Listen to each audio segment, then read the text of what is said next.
नमस्कार बच्चों, कैसे हो आप सब। आशा करता हूँ आप सब अच्छे होंगे। आज मैं आपके लिए लेकर आया हूँ अर्धवार्षिक परीक्षा कक्षा 8 विषय गणित का मॉडल पेपर, जो आपकी आने वाली अर्धवार्षिक परीक्षा के लिए मोस्ट इम्पोर्टेंट प्रश्न रहेंगे।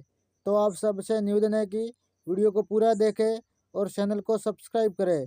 चलो वीडियो शुरू करते हैं। पहला प्रश्न, 2/7 इंटू 0 का मान है 2/7 0 2 7। ऑप्शन नंबर ब 0, यानी किसी भी संख्या को 0 से गुणा करने पर 0 आता है। अगला प्रश्न, समीकरण 3x-1 बराबर 14 में बायां पक्ष होगा दायां और बायां पक्ष 3x 14 3x-1 3x + 1।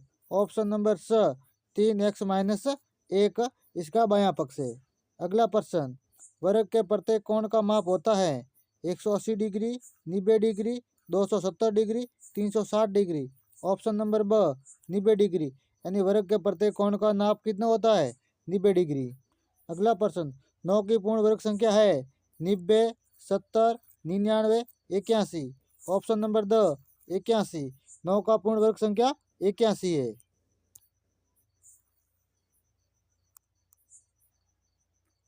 अगला प्रश्न, संख्या 5 की घन संख्या होगी 5 25 125 625।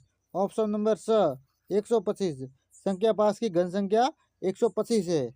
अगला प्रश्न, अंकित मूल्य माइनस विक्रय मूल्य बराबर क्या होगा, बट्टा मूलधन बिक्री कर ब्याज। ऑप्शन नंबर अ बट्टा, यानी अंकित मूल्य माइनस विक्रय मूल्य बट्टा कहलाता है। अगला प्रश्न, एक पदीय बीजीय व्यंजक है यानी एक पदीय बीजीय व्यंजक 4x + 3y 3x + 2y 3x + 2y + 5z।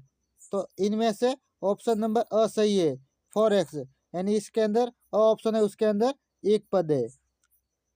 अगला प्रश्न, 0.00035 संख्या का मानक रूप होगा। ऑप्शन नंबर अ, ऑप्शन नंबर ब, ऑप्शन नंबर स, ऑप्शन नंबर द। तो ऑप्शन नंबर स सही है 3.5 10 की घात -5। अगला प्रश्न, -19/29 गुणा 28/-19 बराबर एक में गुणन के अंतर्गत उपयोग किए गए गुणधर्म का नाम लिखिए। यानी इसके अंदर कौन सा गुणधर्म है, इसमें गुणात्मक प्रतिलोम गुणधर्म है। इसके अंदर कौन सा है, गुणात्मक प्रतिलोम गुणधर्म। समीकरण 5x + 9 बराबर 5 + 3x को हल कीजिए। तो 5x + 9 बराबर 5 + 3x। तो इसको पक्षांतरण करने पर 5x - 3x बराबर 5 - 9 हो जाएगा। तो 5x में से -3x जाएगा तो 2x बचेगा और 5 - 9 तो -4 बचेगा। x बराबर -4/2 बराबर x बराबर कितना आएगा, -2। चलो आगे, निम्नलिखित संख्याओं में से प्रत्येक के घन के इकाई के अंकों को ज्ञात करना। यानी जो ये संख्या दी कि इसके इकाई के अंक का ज्ञान। तो पहली संख्या उसका इकाई का अंक है 1, तो 1 × 1 × 1 3 बार करने पर घन आता है, तो इसका इकाई का अंक 1 ही आएगा। आगे दिया गया है, आगे दिया हुआ संख्या 1 × 27, इसके अंदर 7 है। 7 × 7 × 7 3 बार करने पर 343 आता है और इसका इकाई का अंक 3 है। चलो आगे,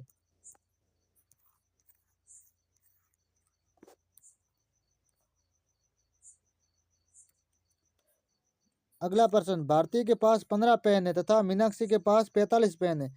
तो दोनों पेनों का अनुपात ज्ञात करना है। तो दोनों पेनों का अनुपात है 15:45। तो 5 का भाग देने पर 5:15 1:3, यानी कितनी पेन है, 1:3।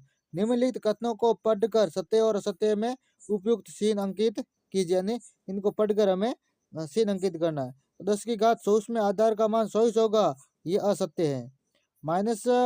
-5 की घात -4 इंटू -5 की घात -2 का मान -5 की घात -6 होगा, ये सत्य है।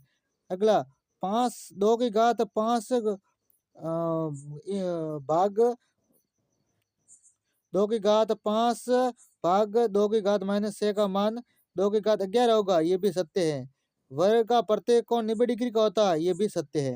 यानी पहला असत्य है, बाकी 3 सत्य है।